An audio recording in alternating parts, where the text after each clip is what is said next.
I sent him a link. Okay. I'm going to call to order the public hearing on the agreement with Spectrum for the next 15 years. As we indicated last month, we agreed to continue the 15-year no franchise fee agreement with Spectrum. Dan, And- we yeah. did not advertise that. Okay, so we're going to do that next month? Yes, Okay, sorry. no problem. Yeah. Okay, then we'll move on to convene the meeting. And look what we got here. So we'll start with the Pledge of Allegiance. I pledge allegiance To the flag of the United States of America and to the republic for which it stands one one nation, nation under under God, God, indivisible, indivisible, with liberty and and justice. justice for all.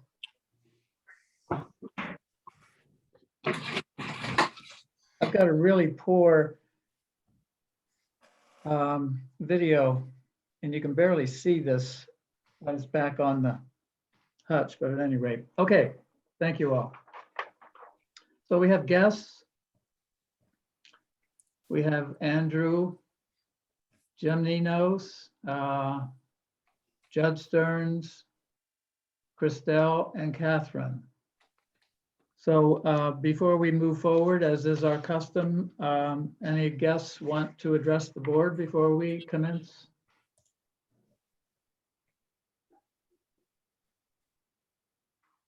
Okay. You all got a copy of the minutes? Is there a motion to approve the minutes? So moved.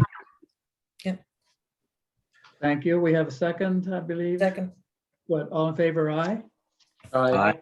Opposed? Okay, thank you. Police report, you've got an electronic copy of the report. Fairly routine. You saw my comment to Paul, because when I first looked at it, I looked at the village instead of the town and had 47 pages of items. I thought, wow, what the heck? And then he reminded me, no, you're looking at the wrong one. So we got past that. Okay. Code enforcement officers report. Jan, did we get anything? Oh, we did not. Okay. And I actually did not get a chance to get hold of Steve to remind him. So that's. You say you did not? I did not.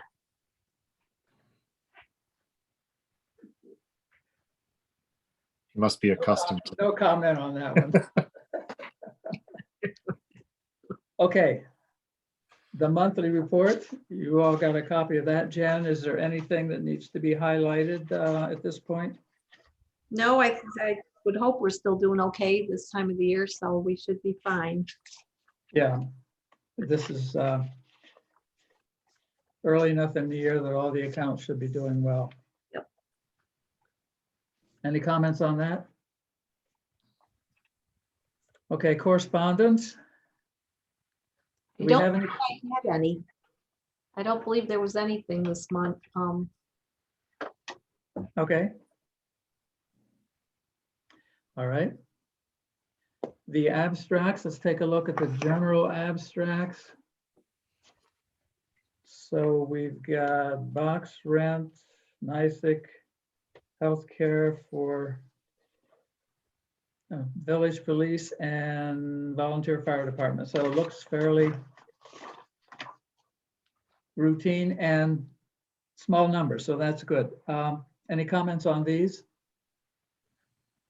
Is there a motion to pay the bills? So moved. Thank you. I'll second. Second. Thank you, Matthew. All in favor, aye. Aye. Okay, opposed? Great. Let's look at the highway abstracts. Hey, Dan, real quick, Yeah. Yes, question for Jan. Yeah, did you get straightened out what you needed with the credit card for, oh, what was it? Now that I'm saying it, I'm forgetting. We're in the process of applying for one through the bank. Dan looked Yeah. at the application today, so, All right, great. so right now it's still going on my credit card. But hopefully soon it'll be going on the town's. and we're getting that through community, right? Yes. Good, good. Okay. The highway bills. The big ones are salt and sand, as we would expect.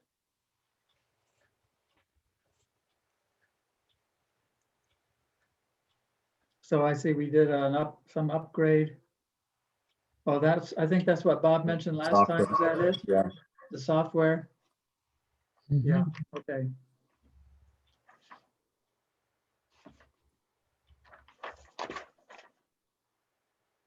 Okay, does anybody have any comments on these?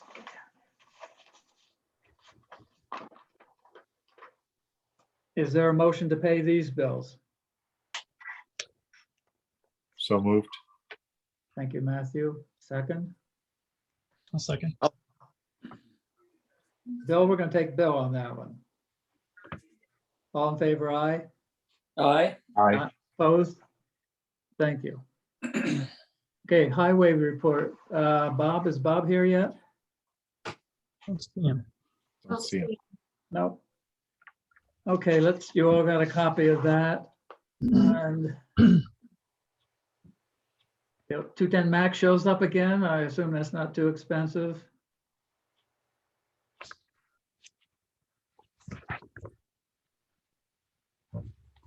Built potholes, sanded and plowed roads, hauled salt and sand, pushed back snow with the grader on Burdick, Fisher, McAndrews, and Cornelius. And did some maintenance work on the equipment. So that looks good. Any comments on this?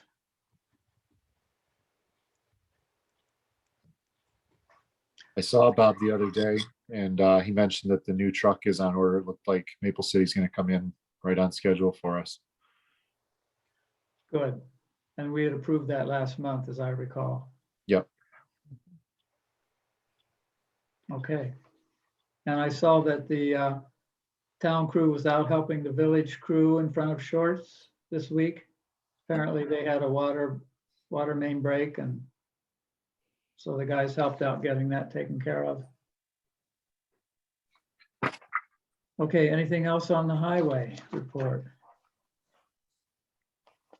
Okay, supervisors report. So just an update on the letter that's going to NYSEC. Our attorney had approved the letter, but suggested a slight modification to make it unequivocal. Steve's going to make that change, and it will go out in the next couple of days. So it is not gone to NYSEG? It is not gone. Okay. What happened was our attorney approved it. Mhm. He approved the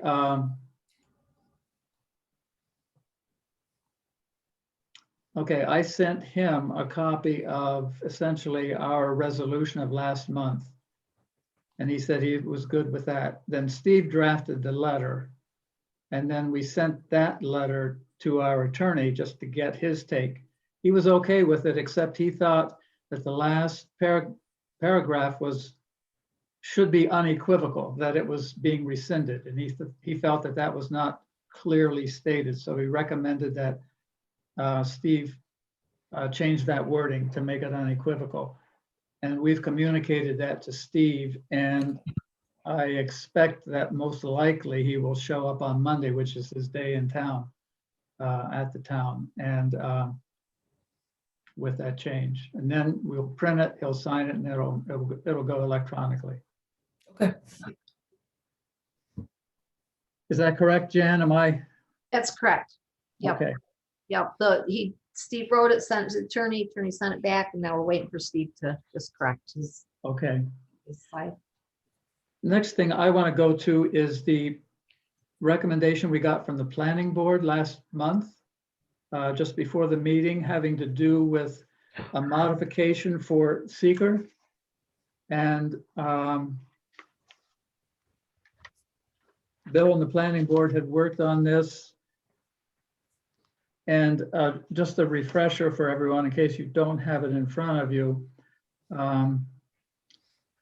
Item 14 on the existing building permit / zoning permit is a line for additional information. And what the planning board is recommending is the following language, that there'd be a seeker requirement, and in parentheses, the applicant sponsor should contact the town code enforcement officer with any questions. And then language essentially that any application for a project that is other than type 2 or an unlisted action must include a short environmental assessment form to be reviewed by the code enforcement officer and the town board for further action. So Bill, do you have anything you want to add or clarification or regarding your proposal? No, other than we worded it the way we did so that it leaves room for the code enforcement officer and the town board to confer on whether we need a more in-depth seeker or the short assessment form is sufficient, and then we can issue the permit from there. But anything that's a type 1 or unlisted would require the town board to issue the permit. It doesn't fall within the code enforcement officer's purview to do that. Okay. I'm glad you made that clear. So type 1 and unlisted requires the board. Yes, Now, I did have one thing, I don't know if you agree, but in the regulations, there are 6 types of actions that do not require a quality review or short form assessment. Such things as an addition to a single family house, okay? And I was just wondering if it would be useful to put some things on there just for the benefit of the applicant that clearly don't require a seeker. the definition of the type 2 designation lists all of those the criterion in there that do not require a further seeker. And I Right.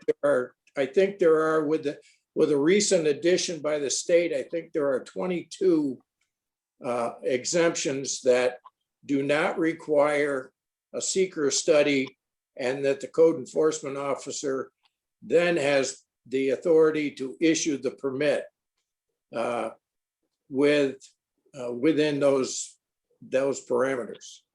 So, okay, so it's even more than 6, because what I was looking at had Yes. 6 on there.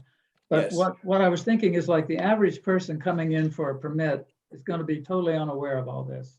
And so I was thinking that if we can list the things on the form or as an attachment to the form that clearly don't require it, it might be helpful. I believe the section of the law is quoted on there. 6 CRR-614. Right. That is the section of the law that covers a type 2 designation and will explain that to them. We could have copies of that law in the clerk's office to be handed out to any applicant. I think, yeah, if we had something that we could give them so they wouldn't have to go searching, if we could say, here's the information you need. Right. I think it might be useful. If you were to put it on front and back section, I think it would all fit on one page. Great. Okay, So you'd go along with that idea? Yes.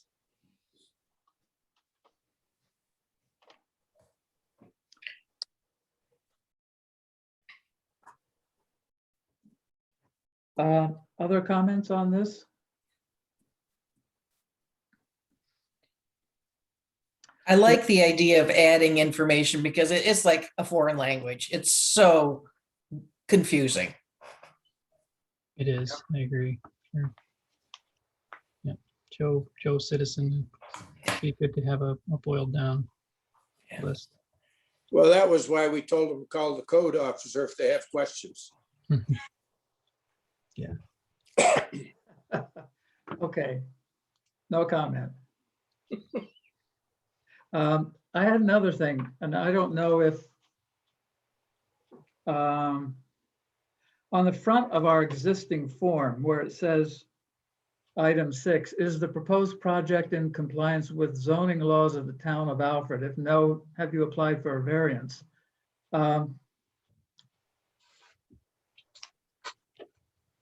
Applying for a variance is not the only way that you could comply. For example, it might be a special use permit.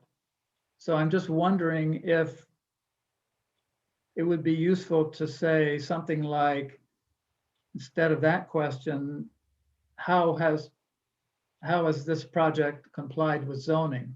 And then it would indicate, well, it's an allowable or permitted use, or it's an allowable use and we've applied and received a special use permit or a variance. In other words, there'd be a little more information on here. So if somebody looks at it, there's no question about how they satisfied the zoning. Well, they would have to look up the zoning law to find out if they're in compliance or not. If I And could add something, usually when they fill that out, if they fill it out in my office or they bring it back in and leave that blank, they usually ask me if they're in compliance with the zoning. And if I usually know from what they're doing, what zone they're in, whether it is or not. If I'm not sure, I look it up with them in the zoning law. And then they know for sure whether they're in compliance or not. Rather than them trying to dig through the zoning law and figure out if they're in. Right. But, and that's good. And that's very helpful for them. But what I'm wondering is, like, if somebody goes back and looks at this form, would it be useful to know what you told them? In other words, that they complied because they got a special use permit. I don't know. Yeah, and also thinking ahead to the sad day when Jan is not sitting at that desk. Yeah. And the Right. person who takes her place may or may not have the skills and aptitude to provide that information for a person on the spot. Could we develop a really simple checklist? Like, if you're in R1, does your project such and such, such and such and such and such? If you're in agricultural, does it such and such, such and such and such and such? Like a little checklist that they could go through to make sure it met the zoning law? We could do that, but that would make your building permit or zoning permit quite lengthy at that Yeah, point. I'm thinking more of like a handout that could go along with the building permit, like just a Right. worksheet, not an actual part of the application. But part of this is that our code enforcement officer is supposed to review these building permits and zoning permit forms Right, and certify that they're complete and correct, but with his signature at the bottom. right. So in that case, he could advise the applicant as to how to answer that question. That would require him talking to the applicants and actually looking at the applications, but that's part of his job. And that's the way the building permit is stated, is that he'll review the applications and certify that they're correct. I think to follow Matt's point, anything we can give the applicant just to make it easier for them to get the right answer is useful. But I guess my issue is like if I go in and look at a building permit, and I would have no idea how it complied with zoning if it wasn't a variance, right? And most people that come in with a zoning permit have no clue where to even start looking in the zoning law. Right. And And so the fact that you tell them is good. All I'm saying is, why can't we have a place on here to record what you told them? Just so we have a document that's more fully explanatory of what went on. Now, maybe there's no value in that. But maybe there is. I don't know. I'm just throwing it out to see what people think. I thought there was a spot on there where you put in there the section of the zoning that it applies that may. I don't see that, but it doesn't mean it's not here.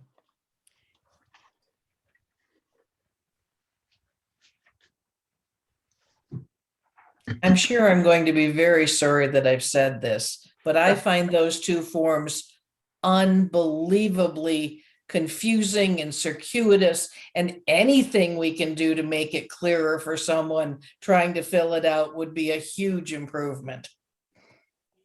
I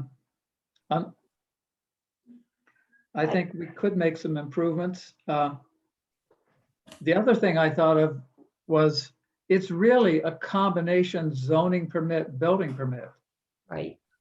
right? So maybe at the top, we should have say, two separate forms. We do have a separate zoning permit and a separate building permit.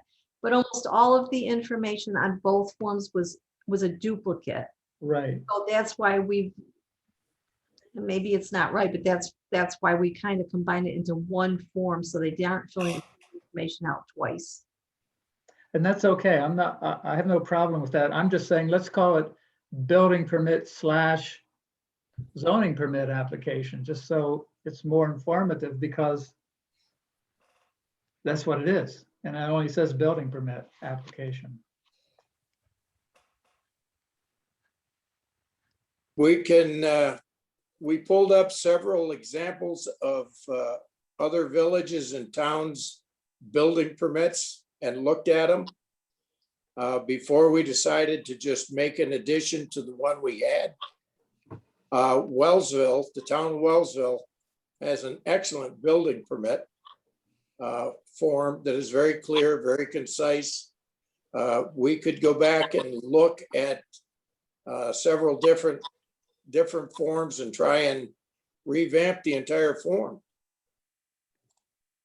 Well, thanks for being willing to do that. I'm not suggesting that we revamp the whole thing, although I'm not precluding it, but I'm just suggesting a couple things to the existing form that just seem like it would make it more informative for somebody who's looking at it. So do you want to get back to us on that, Bill? Maybe Yes, that would be appreciated. let me look into it and I will get back to you with some suggestions how to improve it. Super. Excellent, thank you. Any There's, comments on that before we, Couple questions in the chat here, Dan. okay? Yeah, I have a comment, if you don't mind. Just looking at this and looking at the zoning code of the town, I looked at a couple years ago. So if somebody was going to potentially convert a storage building into a production facility, that's not an allowed use in the B1 district.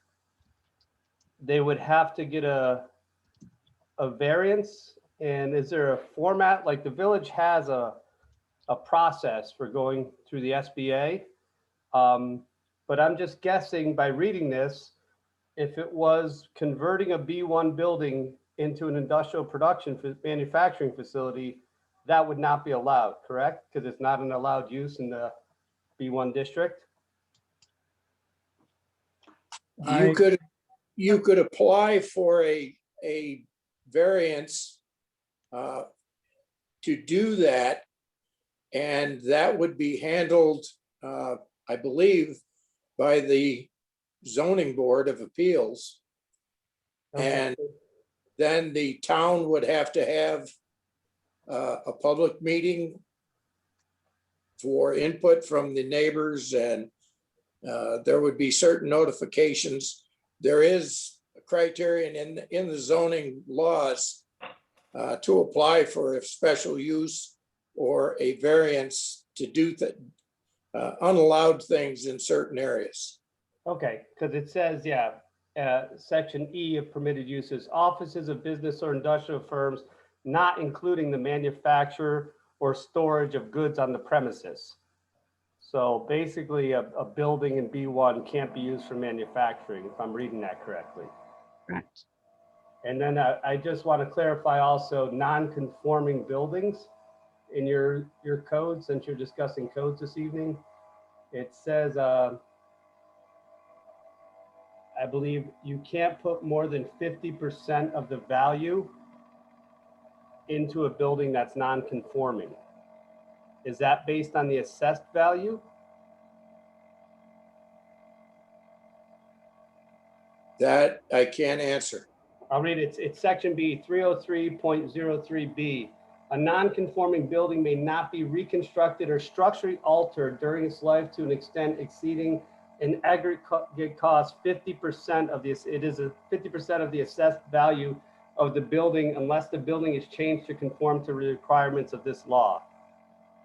So That would be the assessed value. It would Okay, be assessed value, right? so somebody could not invest more than half the assessed value in a building that's non-conforming. Without bringing it into compliance. That's what the point of that is, to make it conform. Right. The point was also that if it's non-conforming, you can't make it more non-conforming. That So makes if sense. you're gonna add to it, you're making the non-conforming use more non-conforming. Right, And- like in the village of Alfred, if you have something that's grandfathered or has been given, say, a variance, you can't expand on that operation.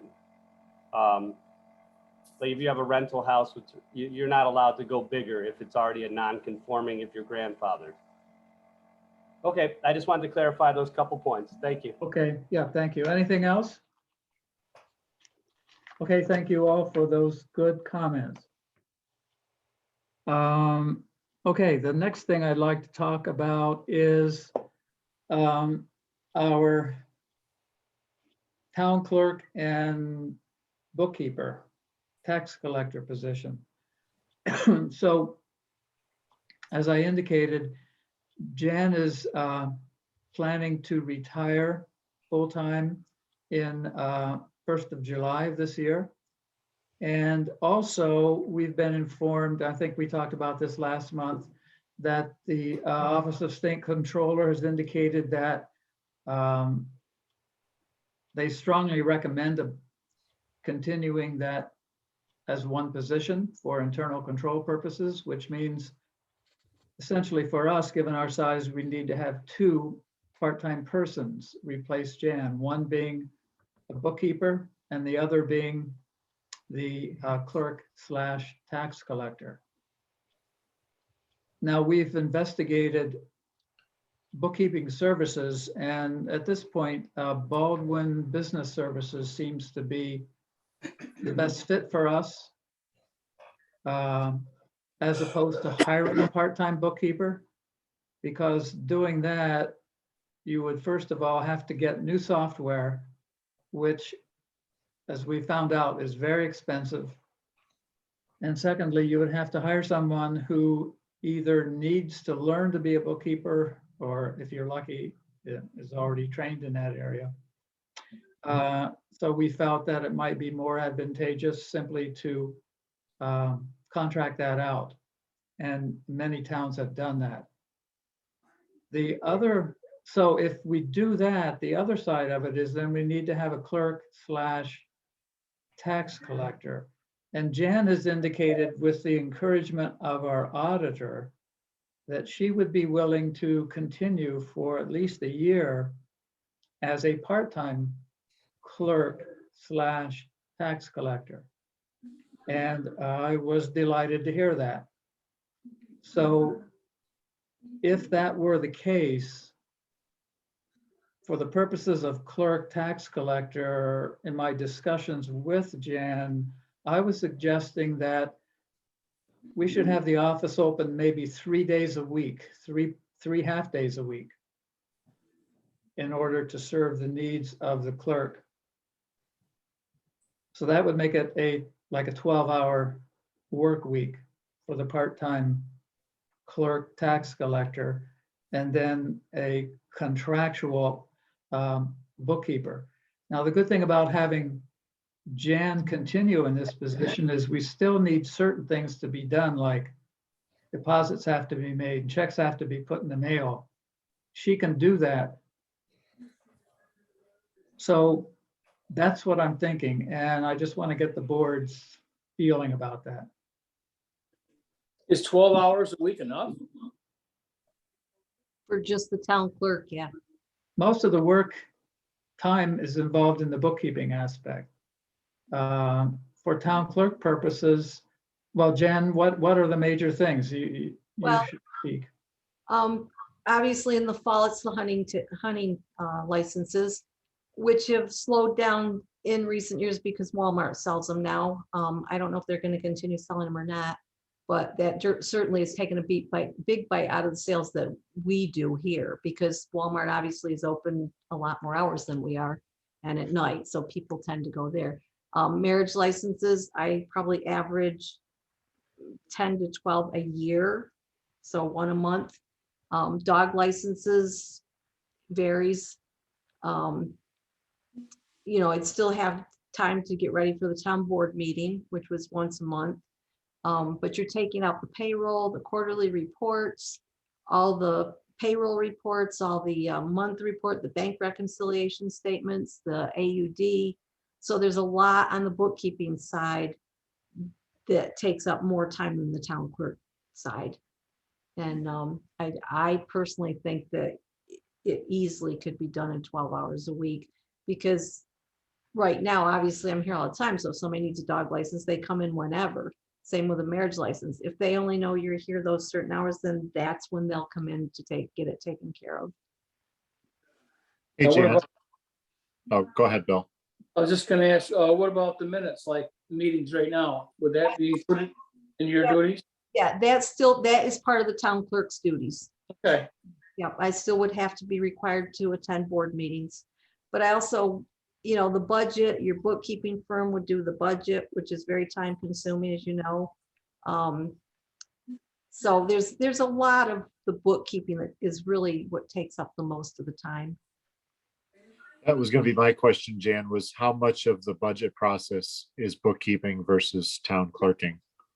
Well, when I talked to Baldwin's, I asked them about the budget, and it is actually all the bookkeeping, the budget is. Wow. And what they do in their other towns is they meet with the supervisor and one other board member to come up with the tentative budget.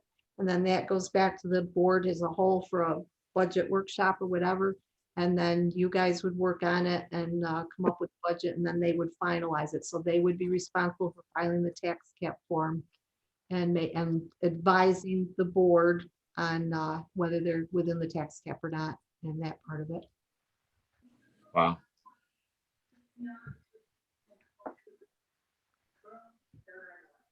So can I ask the big question I have? If you were to stay on for a year, is that a year from July or a year from when? Yeah, a year from July. I told Dan basically that let me try it for a year and see Okay. how it goes for everybody. It may not work for you guys. You might decide that this isn't working. I might decide I just don't want to work at all anymore. So I'm willing to give it a year though, but it would be a full year. I wouldn't, Okay. Well, I see a huge advantage in having you in place as you're making the transition to the bookkeeping service, because there's just going to be things that there's going to be bumps along that route. So to have your position not change at that time, I think that would be an enormous advantage.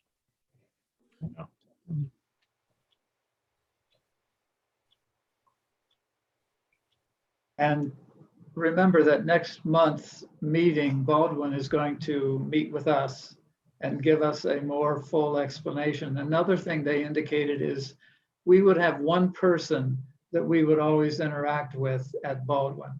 And it's Justin, I forget his last name. Do you recall his last name, Jan? I don't think I have his email right here in front of me. I I don't. think he's one of the principals. And so we'd always have one contact person, which I think is a plus. It's good. So we don't have to decide that now, but I'm thinking after April's meeting, we're going to have to be making some decisions on this. So Question on that, Dan. Obviously, we'll consider more of this in April, but is our current budget set up in any way to split that financially, or is that something we'd have to sort out? You'll have to do a budget amendment. And Okay. you'll have to create an account for bookkeeping services, a contractual account.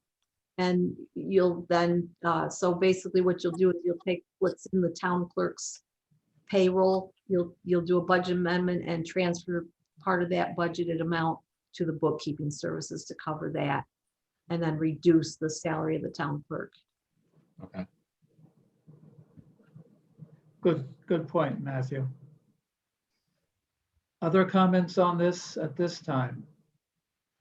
I knew there were other potential bookkeeping organizations. Was it just clearly that this one fit better? Or should we be looking at all three? And is there any obligation to have proposals from more than one organization?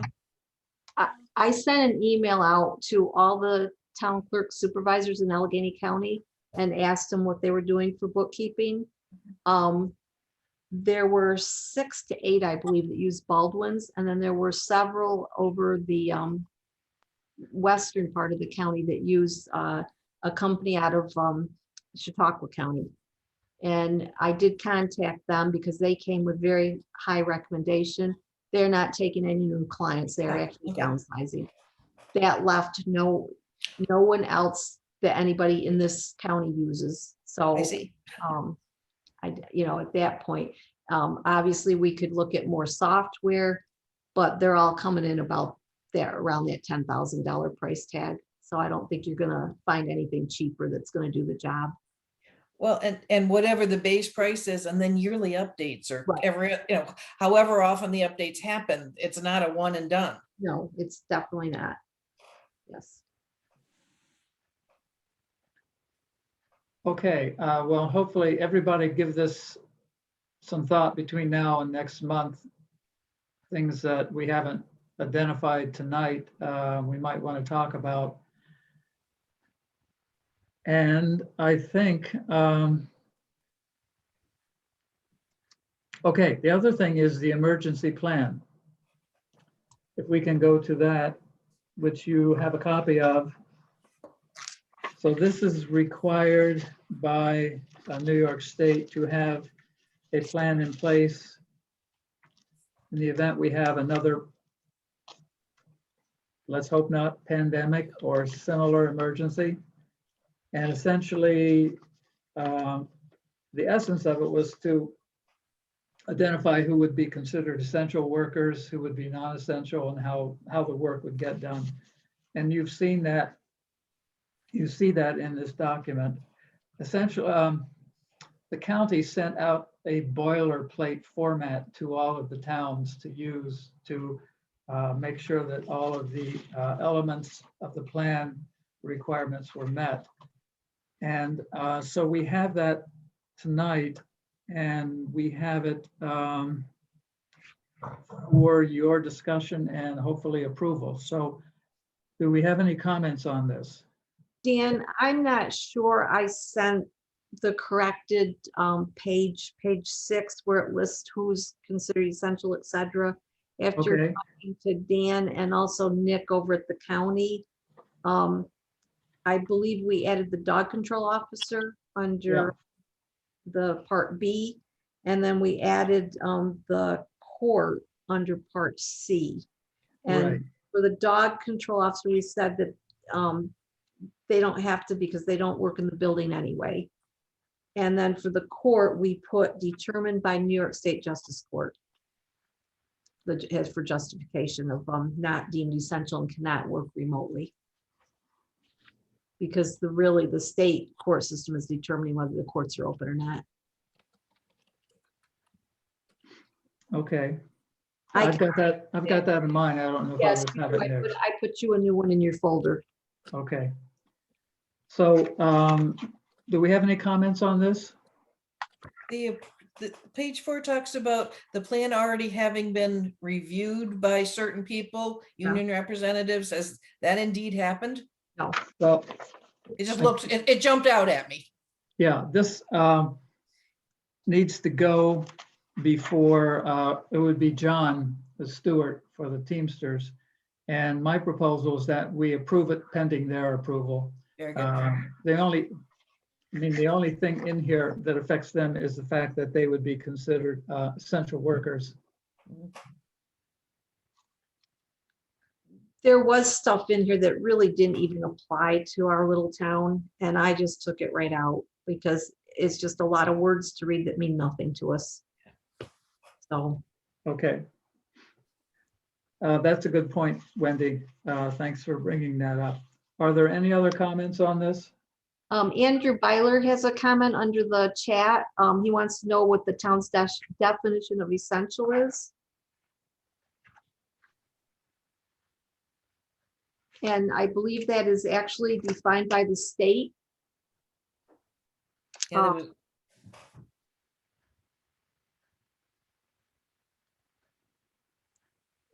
I think that because it says, I think the state determined it the first time and then we had to kind of determine, and it's basically anyone that has to be here and cannot work remotely.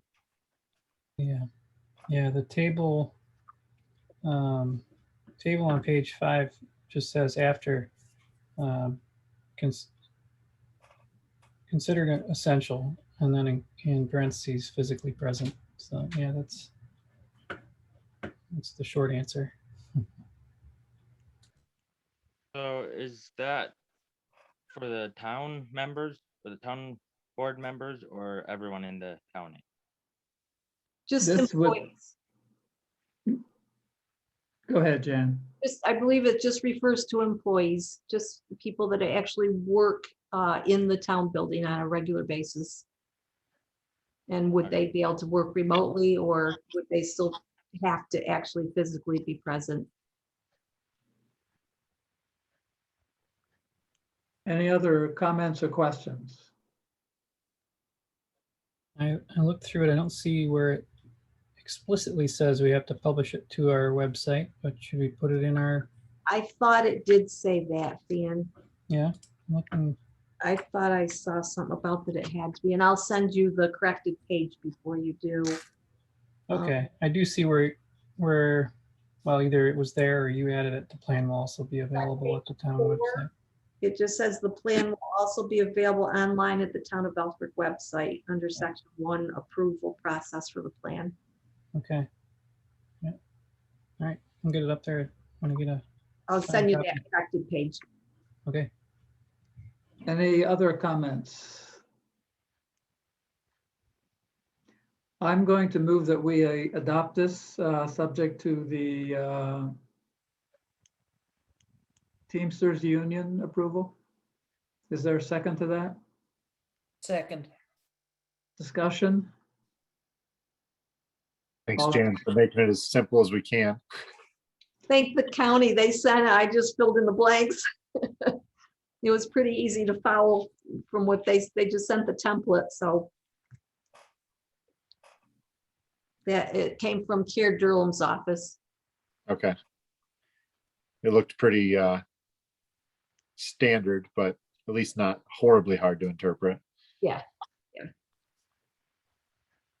Okay, any other comments before we vote? And again, thank you, Jan, for doing this. Sure. All in favor, aye? That we had to do it. Aye. Aye. Opposed? Motion carries. Thank you all. Okay.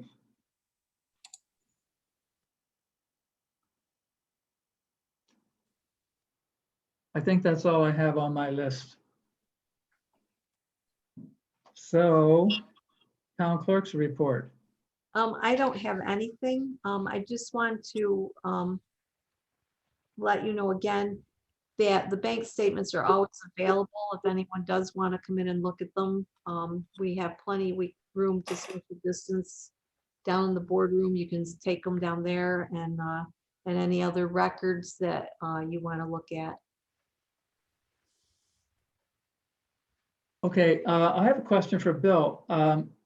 Were you contacted by Tim Heckman? No, I haven't heard anything from him. I got your email and I've been looking for something from him, but I haven't heard from him yet. Okay, so for the benefit of everyone, I got an email last week from Tim Heckman, who's, I think he's the Assistant Director of Facilities at AU. And he wanted to know how he could get in touch with the planning board. So of course, I gave him Bill's email. So I assumed they were cooking up something at AU, but I guess we don't know any more than that. Not yet. I mean, the first thing came to my mind was their dome stadium up on Jericho Hill. I was thinking, I hope they're not trying to resurrect that, but we don't know any more at this point. No. Okay. That's good news, I think. Okay, does anybody have anything else that needs to come before the board?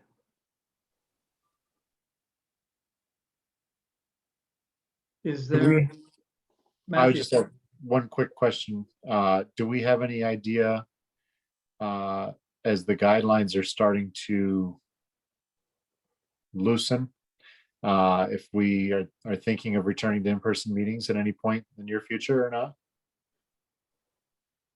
Well, that's a good question. We haven't talked about it. Is there a general feeling among the board members at this point? Personally, I'm neutral. I've had my shots, both shots, so I'm neutral. I can go either way.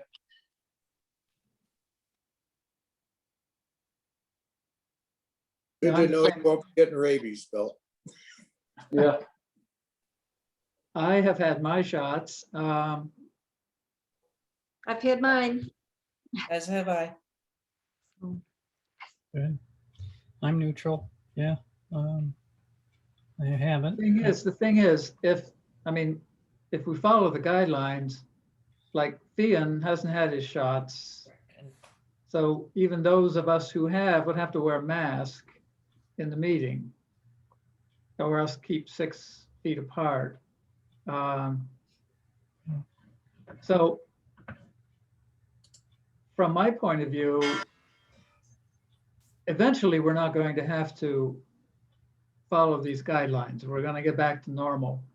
And I'm thinking, for the benefit of the community, I think there's a lot to be said for having at least the Zoom feature available, even if we meet in person. Right. Yeah, we definitely had tried that, and I think that was a good. And so if we did meet in person, I think we want to continue the Zoom feature. I don't know how the rest of you feel about it, but I think it's probably beneficial for the community at large. Yeah, I would support that. So, well, can we give that some thought? Maybe we'll talk more about it next meeting. See where we are. Sounds good. Sounds good. I believe they changed it from anyone 18 or older today, New York State did, in Allegheny County anyway. Well, So I think Ian will be available if he wants. Is it I guess Saturday? to be on a list, you can apply and be on a list at 18 or older as of today. Okay. Really? Next Wednesday or at the earliest, right? 17th. There was something Okay. changing on the 17th. Yeah. I'll take a look. Yeah. Well, that's certainly good news. Yeah. Okay, anything else before we adjourn? I have a question. Yes. I want to do some like volunteer projects to clean up old abandoned graveyards.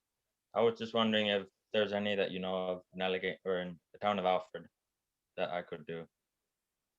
Well, the only cemetery we have is the Alfred Rural Cemetery, right, Jan? No, we also have Maple over on 21. Oh, yeah. And actually, there is another one in the village right next to John Gill's house. Yeah. And there's also a couple that are private, I believe, and I don't know if anybody's actually taking care of them. I believe there's one on East Valley, and I can't remember where the other one is right now, but I believe Harold Perry is on his property, the one on East Valley. And it's old, and I don't know if anybody's done any work on it in ages. I don't know much about it. There's No one's also taking one, care of the one on East Valley at all. Who isn't? No one is. It's The one on Harold's land? is not taken care of at all. That's what I kind of thought. So you might want to contact, Harold and see if it's anything. Is Jimmy? Could you maybe, Jan, provide him with a couple of names of people he could contact? Is Jimmy Nino's trying to talk? Yeah, There you there go. is one more. There's one more on the bottom of Waterwells Road. There's that little cemetery that has never been taken care of, and that's also within the town limits. But I think those are the primary. I think you hit all of them with the exception of that one. What about the one next to Chris Romanchuk's house? I think that's a private cemetery. Okay. which end of Waterwells, Jim? It's right on the, it's right past the golf course, all the way down when it hits Vandermark. Yeah. Oh, That's okay. Town I of think Ward. that's Town of Ward, but yeah, On a I ward. was gonna That mention is that in one Ward? also. Yeah. Yeah, Alright. I've contacted the supervisor of Ward about that one. So, Jan, could you provide Andrew with a couple of people he could contact on those? Yep. Would that help you, Andrew, if you can get that information from Jan? Yes. Okay, good. Good luck with your project. Anything else? I move we adjourn. Is there a second? I'll second. Thank you, Matthew. We are adjourned. Thank you all for attending. Right. Good night, all. Well,